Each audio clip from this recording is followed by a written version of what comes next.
بسم اللہ الرحمن الرحیم۔ علم اور کتاب میں دوستو خوش آمدید۔ دوستو آج امریکہ اور یورپ کو لوگ بہت سویلائز کہا کرتے ہیں، لیکن ان کے اسی سویلائز کلچر کا ایک ظالم دور ایسا بھی تھا کہ جس کا تذکرہ انسان آج کرے تو انسانیت بھی شرما جائے۔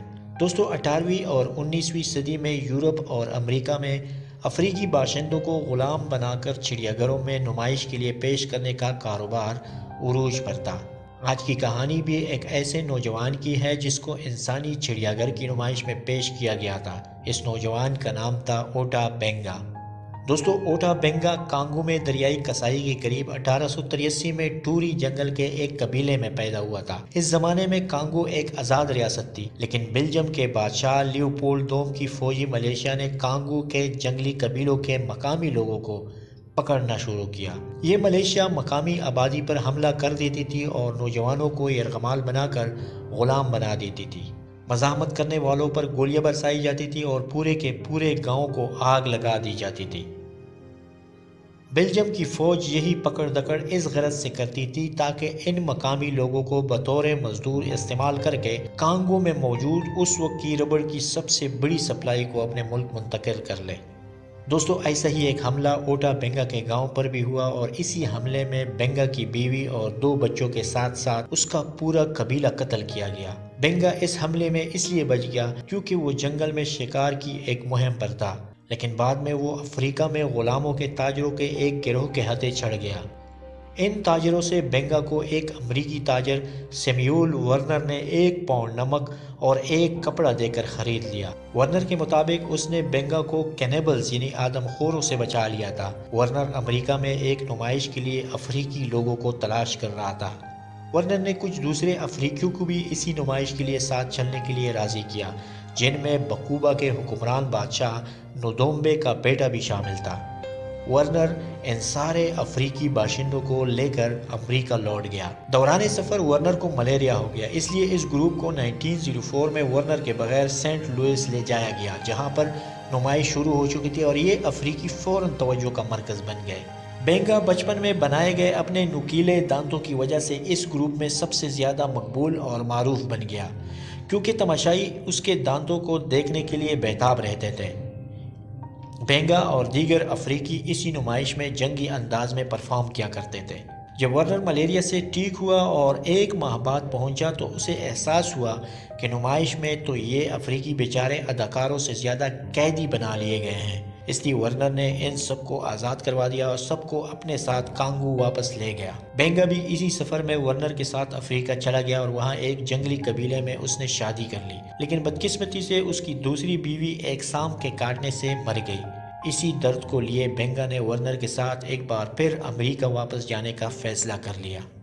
اس دوران ورنر کے مالی معاملات ٹھیک نہیں چل رہے تھے، اس لیے ورنر نے نیویارک سٹی میں American museum of natural history میں بینگا کے رہنے کا انتظام کر لیا تاکہ بینگا کو وہ یہاں نمائش کے لیے پیش کر سکے۔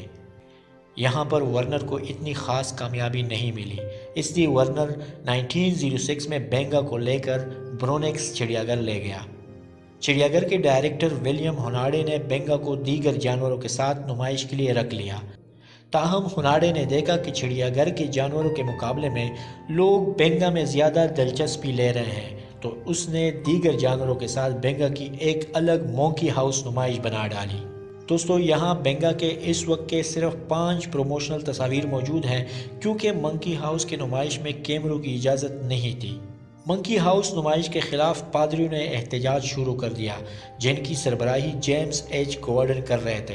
گورڈن کا خیال تھا کہ یہ نمائش عیسائیت کے خلاف ہے اور ڈارونزم کی ترویج ہے۔ پادریوں کا کہنا تھا کہ ہم لوگوں کو عیسائی بنانے کے لیے اپنے مشنریوں کو افریقہ بھیجتے ہیں، پھر ہم ان افریقوں کو یہاں لاتے ہیں تاکہ ان پر ظلم کریں۔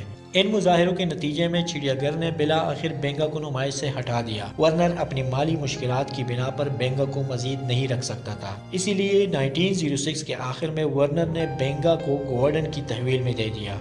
گورڈن نے بینگا کو بروکلین کے ایک چرچ کے زیر اثر یتیم خانے میں رکھ دیا، جس کی نگرانی خود گورڈن کیا کرتا تھا۔ گورڈن نے بینگا کے دانتوں کے اوپر ڈینٹل کیپس لگوائے اور اسے امریکی طرز کے کپڑے خرید کر دے دیے۔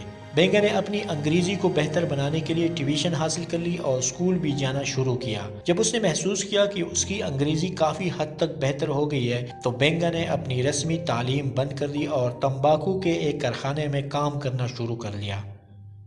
تھوڑی دیر ملازمت کرنے کے بعد اس کا دل چاہا کہ وہ افریقہ واپس چلا جائے، اسی لیے اس نے افریقہ جانے کا منصوبہ بنانا شروع کر دیا۔ لیکن یہاں پر اس کی بدقسمتی پھر سے بیچ میں آ گئی۔ وہ اس طرح کہ 1914 میں جب پہلی جنگ عظیم شروع ہوئی تو کانگو واپس جانا ممکن نہ تھا، کیونکہ دوران جنگ مسافر جہازوں کی آمد و رفت ختم ہو گئی تھی۔ اس لیے بینگا افسردہ ہو گیا کیونکہ اس کی واپسی کی امیدیں ختم ہو گئی تھی۔